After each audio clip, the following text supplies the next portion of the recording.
Welcome back to What Matters This Week. I'm Lauren Maloney. Joining us this Sunday is Professor Teresa Mayers of Anthropology at UVM, also the author of a new book out this month called Life on the Other Border, Farm Workers and Food Justice in Vermont. Teresa, I really appreciate you being here. Yeah, thank you for having me. Okay, let's talk about the book, but first of all, why this topic and why were you so interested in studying the realm of food? Yeah, so I think one of the things is that food connects to everything. It connects to our economy, it connects to our policy, it connects to our own identities. And one of the things that I'm really interested in is this sort of contradiction where individuals who are often helping us be food secure, whether it's through restaurants or farm work, are often those that are not getting enough food themselves.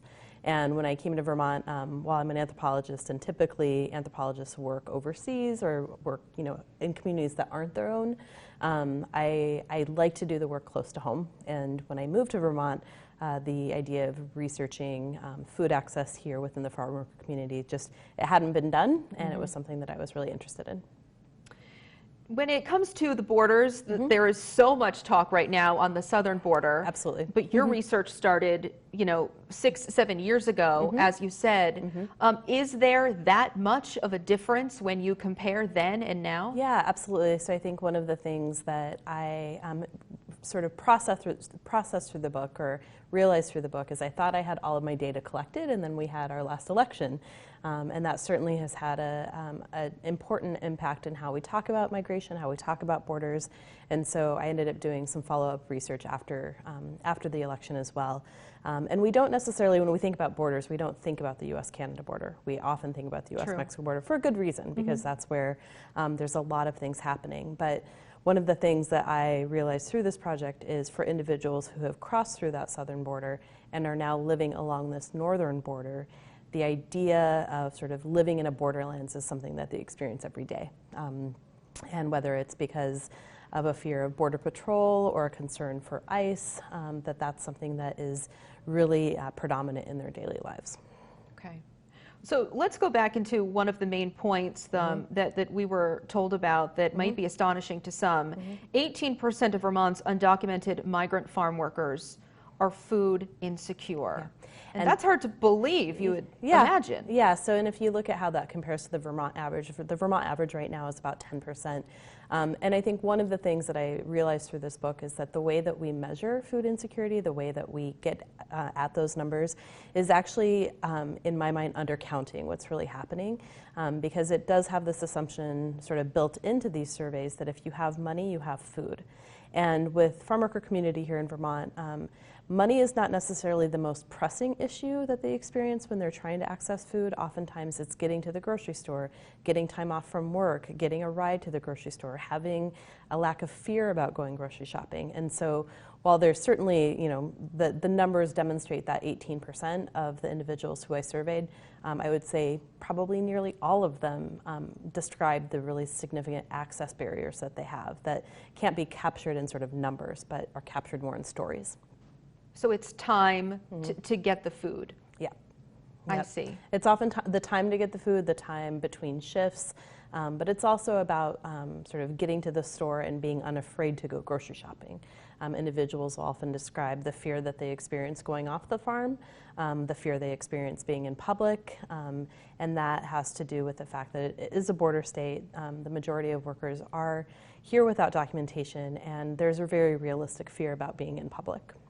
And has that fear increased in the past 2 years, given the current administration? Yeah, definitely. I think the fear has increased, and I think that there's also just a lot of stress and anxiety, sort of with respect to food, but also with respect to the well-being of people's children and a number of other things. So, yeah, I think the fears have increased, but at the same time, we're in an interesting period in Vermont where, while we have some very significant issues with respect to the daily lives of farm workers, we also have some really important farm worker organizing that's been happening.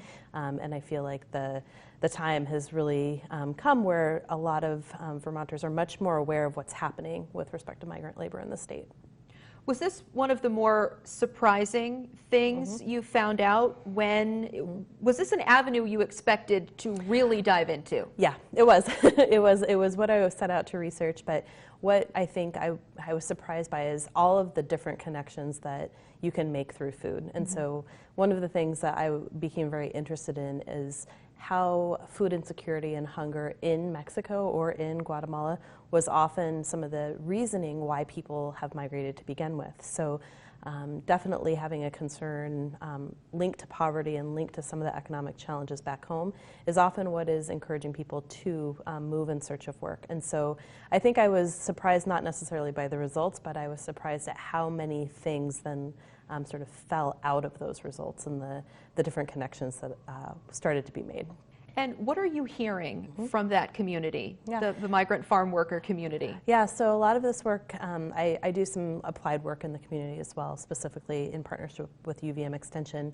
And I think the individuals that know that the book was out are excited. That I think that this comes at an important time, and I think that there's definitely a growing appreciation that the struggles as well as the resilience of farm workers is becoming more visible.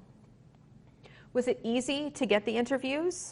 It was, only because of some of the connections that I have. Sure. So because of some of the applied work that I do, I have built upon relationships that have been built over many years, especially with my colleague in Extension. And so the interviews were, of course, I think the hardest part was scheduling them in between milking shifts. But in general, I think people are very willing to talk about their experiences and like to share stories about their family.